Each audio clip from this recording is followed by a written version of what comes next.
What's up everybody, hope all is well. The Overwatch 2 beta is upon us. Have you been playing? I have. I'm not sure I enjoyed it as much as Overwatch 1 yet, though I will admit I find myself wanting to play it. There's still a long road ahead of us before it's done and ready for prime time, but there's a ton to cover now. Rather than dig into specifics, I thought a good place to start is to simply discuss how it feels to play. So let's talk about it. To quote Winston Churchill, without tradition, art is a flock of sheep without a shepherd. Without innovation, it's a corpse. Overwatch 2 attempts to embody those principles, and while I see glimmers of it, I think only having a slice of the final game is really coloring my opinion so far. The Overwatch 2 beta is equal parts fun and frustrating, obvious and curious, and fresh yet familiar. So back to the quote, tradition and innovation. Those two words sum up a proper sequel, those two words encompass the discussion surrounding Overwatch 2 gameplay, and those two words sum up the core of this video. Is the traditional feel of Overwatch still there after adding in the Overwatch 2 innovation? It's a tough question to answer because, as I mentioned, we only have a piece of the final game, which is receiving constant updates, and opinions on the matter are subjective and biased. But as nebulous an answer as it is, it's still the one question people are most curious about. While playing the Overwatch 2 beta, I was continually struck by one contradiction several times, and I mean several times. While playing on an Overwatch 1 map, I actually forgot I was playing Overwatch 2, honest, like snapping out of a daydream and saying, oh yeah, this is Overwatch 2. But then I play the new maps and the gameplay feels so foreign. There are many reasons for this beyond the obvious, and we'll get into it, but I say that to illustrate a point. In its current state, I do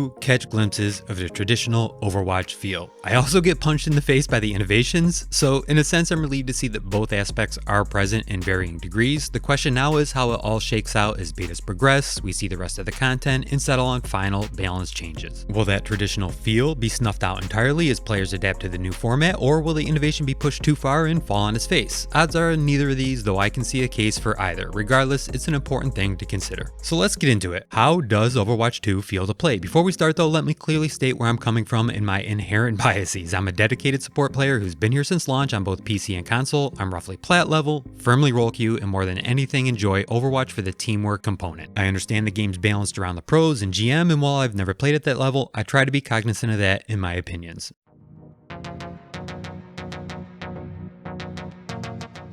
How it feels to play is a loaded question. A few friends have asked and my response starts with, do you have a few minutes? Because for every positive or negative, there's a caveat, and to get an understanding of any one little piece requires context of the whole. The biggest complicating factor is that we only have a slice of the game, and balance patches are frequent, so it's tough to get a good read on it other than to say I've played enough to know this is how it feels in this beta, and it'll probably be different in the next. I've seen some criticism that Blizzard released this as the beta, where's the rest of the game, they argue, and I can understand where they're coming from to a degree. Perhaps it would have been better if Blizzard had called these beta tests flights. While essentially the same thing, the latter carries a more gradual and measured connotation. When people hear beta, they think it's the entire game, or at least close to it. I know I do. Regardless, had this message been communicated to players explicitly, I think it would have helped alleviate, maybe even eliminate entirely the community's biggest gripe, the support role. More on that shortly. So already, how's it feel to play? In its current state, it feels like a less fun version of Overwatch 1. But I'm hopeful that this is just the start and a lot of improvements and additions are coming. I really love so many aspects, but a few key things are really killing it for me. Let's start with a big one, 5v5, and I think I'll surprise you here. And again, reminder, I'm coming at this as a plat level support, usually Ana main.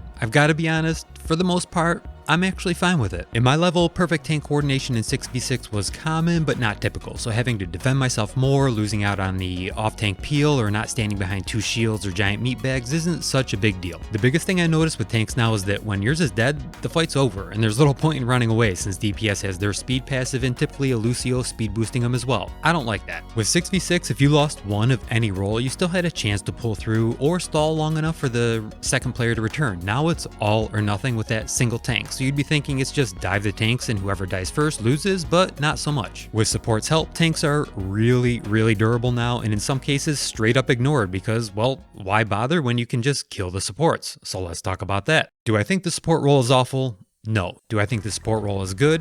No. Do I think it's different and likely not what some existing support players want?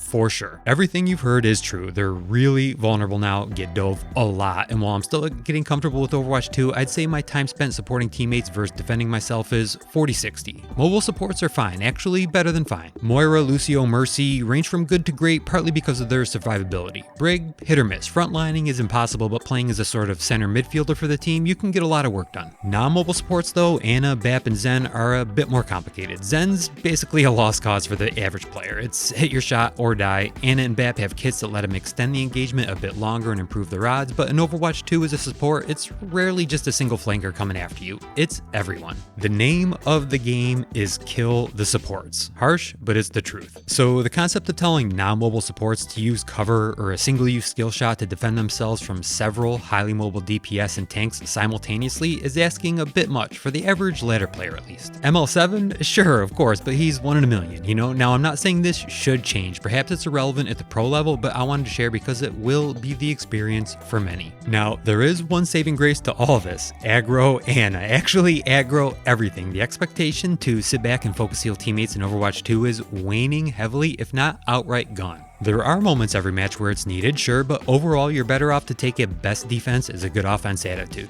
Now, as questionable as the support role is, keep in mind it's the first beta, they haven't really had a legit balance pass yet, or new heroes added. Plus, tank and DPS balance is slowly adjusting, so yeah, I'm hopeful feedback and time to launch leaves plenty of opportunity to improve the situation. If left as is, well, we're probably looking at a Q-time disaster rivaling that of tanks in 6v6. It's just not a fun experience for the average casual player. Average tryhards like me who enjoy the challenge and often purposely pick the weakest class in games for just that reason will likely find it different, but edging towards acceptable. One last thing, the self-heal passive, so boring, but I have to be honest, it's noticeable. Another thing I noticed about 5v5 is actually quite contradictory. In an effort to break up the team and spread out gameplay, I think it's had the unintended effect of making deathball type comps and playstyles good, at least around my rank. With less defense, less CC, and arguably less heal, focus fire becomes even more potent. In Overwatch 2, when a team employs this tactic and yours doesn't, it's straight up GG. No flanking DPS or tank can do enough damage alone to hurt the death ball. I expect this will become common on ladder, but the pros will be savvy enough to counterpick quick or just outplay it. Push, the new game type, is better than 2CP, but still feels foreign, so I'm not a fan yet. It has its moments, sure, but it's the most chaotic mode, likely just due to it being new. We'll see where it falls in a few months, but like Escort, the best strategy seems to be to have one or two on the payload with the rest out front holding space. Beyond my thoughts on the gameplay, I have to say they totally nailed the Overwatch ambience, which itself is critical to getting the feel of Overwatch 2 right. The art and world design is phenomenal. New lighting in particular, the improved audio is also next level good, really super impressive. All of these combined with new voice lines and hero interactions build upon the atmosphere we know so well. It feels richer. It feels like I'm in an Overwatch universe. The menu refresh feels modern as well.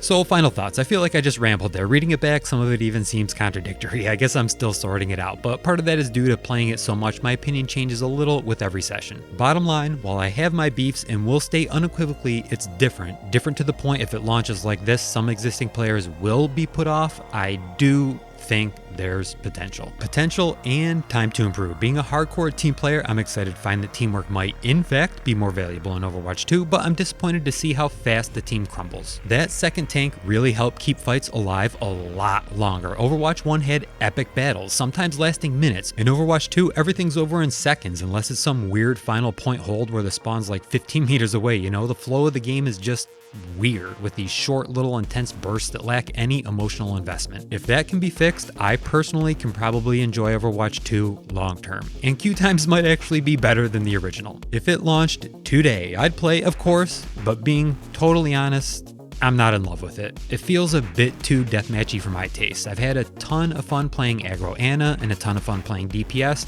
but actually supporting, not so much. That being said, it's just the first beta, and like I mentioned earlier, this is just where it is, here and now. Next beta, everything could be flipped on its head. And with that, I'm done. I appreciate you taking the time. Take care of one another, and I will see you soon.